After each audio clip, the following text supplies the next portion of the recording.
Hoje eu quero convidar a linda diva, a divina. Ela vai dar a palavra para nós hoje.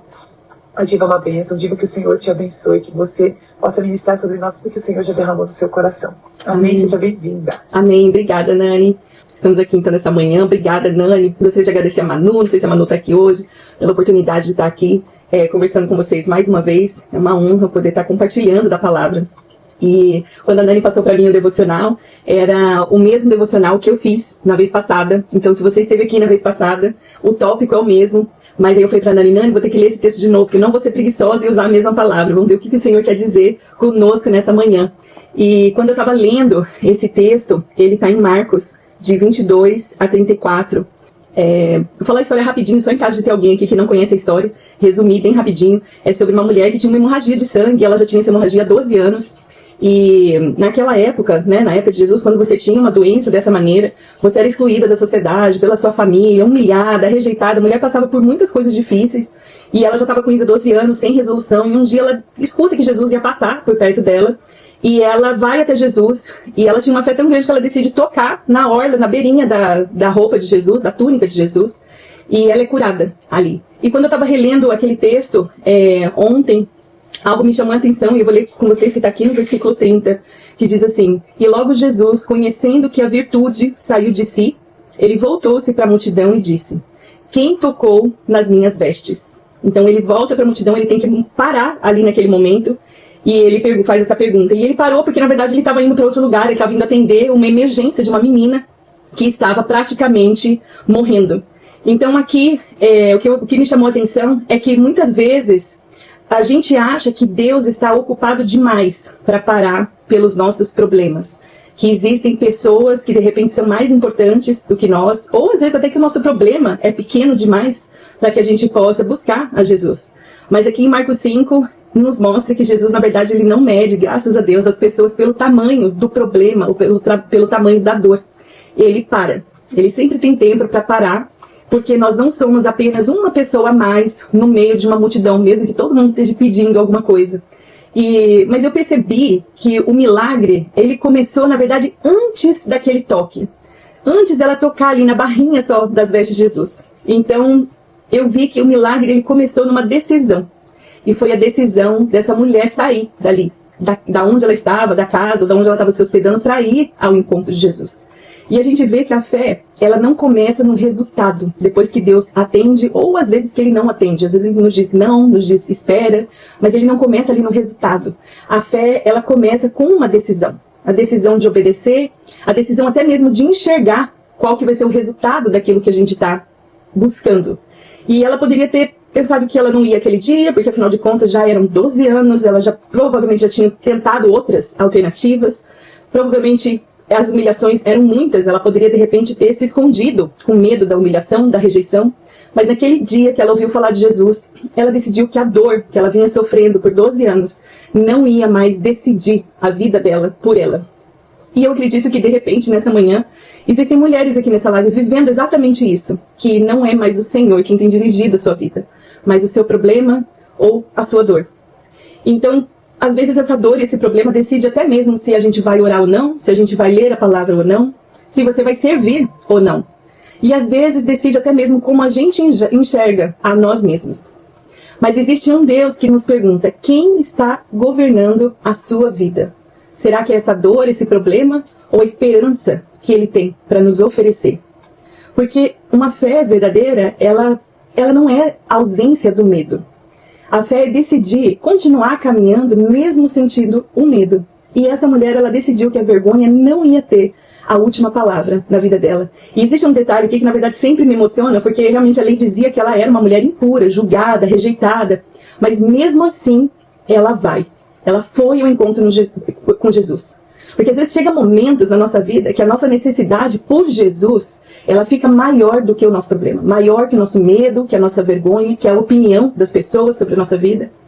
E talvez alguém aqui tenha parado de viver por causa de uma vergonha, de repente por algo que aconteceu no seu passado. Se você passou já por um divórcio, vergonha dos seus filhos, ou vergonha por ter falhado. E a vergonha, ela faz exatamente isso. Ela nos convence a nos esconder. E foi assim desde o início. Com Adão e Eva foi a mesma coisa, porque quando o pecado entrou, a primeira reação de Adão e Eva foi se esconder do Senhor. E mulheres, o inimigo continua usando a mesma estratégia hoje. Porque uma mulher escondida, ela não vai viver aquilo que Deus tem para elas. Aquilo que Deus tem preparado. E quando Jesus nos chama, é completamente o oposto, porque Ele não nos chama para vivermos escondidas. Mas aí acontece algo impressionante nesse momento ali dessa mulher com Jesus. Porque Jesus então estava indo atender um outro caso, uma menina que estava morrendo, e humanamente falando, algumas pessoas poderiam até pensar que Jesus já estava até atrasado, porque o caso era realmente muito sério. Mas ali no meio do caminho, então Jesus ele para. Eu fico imaginando os discípulos talvez pensando, não Senhor, não, vamos, depois o Senhor conversa, primeiro nós vamos salvar a menina. Porque é bem um pensamento humano, nós contamos o tempo. Mas Jesus, ele conta e se importa com cada um de nós, ele conta com pessoas. E se Jesus não tivesse parado, a mulher já tinha sido curada. Ela teria voltado da onde ela veio, curada. Mas provavelmente essa mulher continuaria escondida. Ela continuaria carregando a mesma vergonha, o mesmo apelido, né, de ser uma mulher de fluxo de sangue. Então quando Jesus para, ele queria mais para a vida dela. Ele não queria apenas que ela fosse curada. Ele queria restaurar verdadeiramente a identidade dela. E aqui existe algo muito profundo, porque às vezes nós queremos a cura, mas nós não queremos ser vistas. Nós queremos que Deus resolva o nosso problema, mas é muito doído abrir o nosso coração. Às vezes a gente até quer ser liberta, mas a gente esconde as feridas. A gente continua às vezes até usando máscaras para se esconder. E existe uma diferença grande entre ser curada e permitir que Jesus toque naquilo que nós temos escondido no nosso coração por muito tempo. E aquela mulher, ela queria um milagre, mas ela não queria ser revelada. Ela queria tocar em Jesus e ir embora. Mas Jesus a chama para perto. Jesus não expõe, e quando ele chama, ele não expõe aquela mulher para humilhá-la. Ele trouxe a luz para devolver a identidade, a dignidade daquela mulher. Porque aquilo que escondia, que ela vinha escondida por tanto tempo, por vergonha, Jesus, na verdade, queria transformar aquilo em testemunho. Durante 12 anos, ela ouviu pessoas dizendo quem ela era, que ela era impura, indesejada, intocável. Mas Jesus, ele tinha uma palavra maior para ela. E quando ele olha para ela, a minha parte predileta, ele a chama de filha. E quando ele fala essa palavra, esse é o primeiro título que Jesus deu para ela. Então ele não chamou ela nem de mulher, de enferma, de nada. Ele diz filha. E é interessante que essa, na verdade, é a única vez nos evangelhos que Jesus chama uma mulher diretamente assim de filha. Então antes da cura, havia uma mulher doente. Mas agora, depois daquela palavra, existe algo maior. Agora ela é filha. Então antes de devolver a saúde para ela, Jesus devolveu o pertencimento, uma identidade, dignidade. Porque nós sabemos que existe cura para doenças. Muitos de nós acreditamos aqui em milagres. Mas também existe cura para rejeição. Existe cura para abandono, para culpa, vergonha. Porque Deus, ele nunca vai mudar apenas aquilo que acontece com você. Ele muda também quem você acredita ser.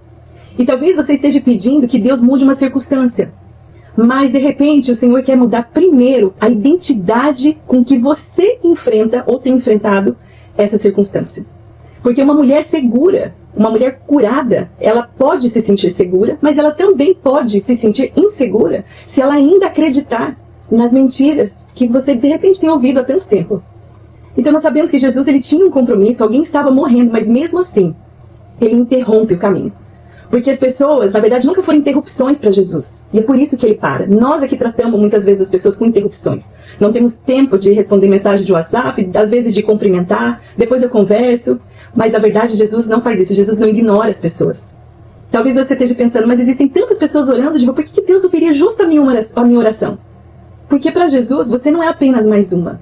Ele conhece o seu nome, conhece as suas lágrimas, as noites que ninguém vê, de repente você se derramando diante do Senhor. Ele conhece até mesmo as orações que nunca saíram da nossa boca. Ou seja, antes de abrir o nosso coração, Jesus já sabe. E ele poderia, claro que ele poderia ter continuado ali o caminho. Ela estava curada. Mas ele faz questão de parar, de conversar com ela, de chamar, ele olha para ela. Porque Jesus, ele não trabalha apenas do lado de fora. Ele sempre começa de dentro para fora. Porque às vezes nós somos curadas, a enfermidade passa, mas às vezes o medo continua.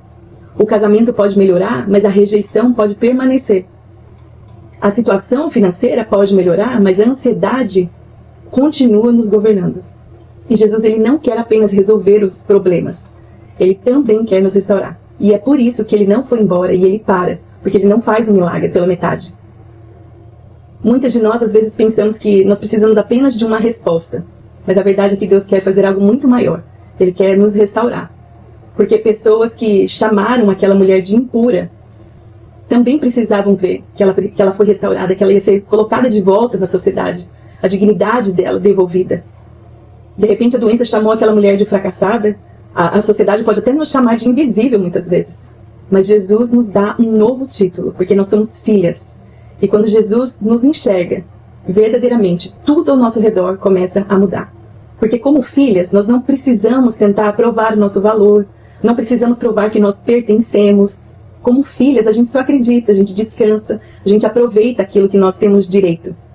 E hoje eu acredito que Jesus continua parando, chamando, continua restaurando, aberto para restaurar os nossos corações.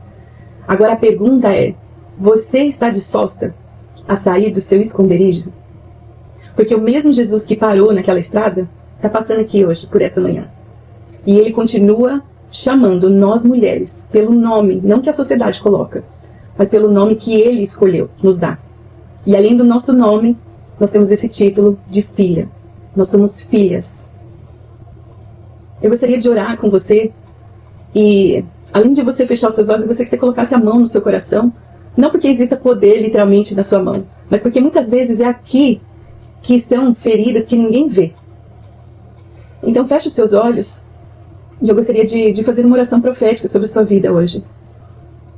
Pai, no nome de Jesus, eu quero colocar, Deus, a vida dessas mulheres e a minha diante de Ti nesta manhã e declarar, Senhor Deus, que hoje nós sairemos juntas do nosso esconderijo e entregar a Ti tudo aquilo que cada uma tem carregado em silêncio, dores que ninguém vê, culpa, mentiras. Hoje, no nome de Jesus, nós renunciamos à vergonha, o medo, vozes que tentam definir quem essas mulheres são.